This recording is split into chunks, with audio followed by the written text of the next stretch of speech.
Pada Senin 6 Februari 2023, sebuah rekaman viral di media sosial Telegram. Dalam rekaman tersebut menunjukkan aksi dari angkatan bersenjata Ukraina yang menembaki tentara Rusia. Diketahui sejumlah tentara Rusia itu beroperasi dan melintas di hadapan militan Ukraina di wilayah Bakhmut. Merasa disepelekan karena dengan berani melintasi wilayahnya, tentara Ukraina langsung meluncurkan rentetan tembakan.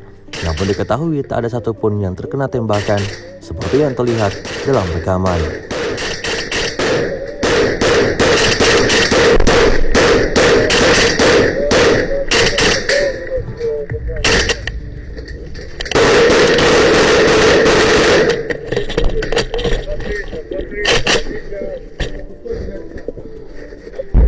Блядь, сука.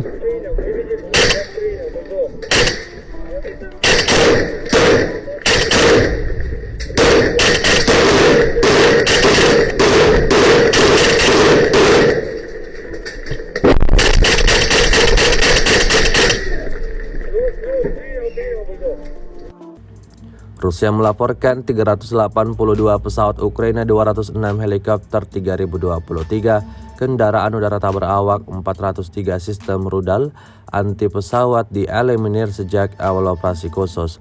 Sedangkan dari kubu Kiev, Kementerian Pertahanan Ukraina melaporkan 700 tentara Rusia dieliminir dalam 24 jam terakhir. Total 131.290 prajurit Rusia meninggal sejak awal konflik hingga hari ke-348.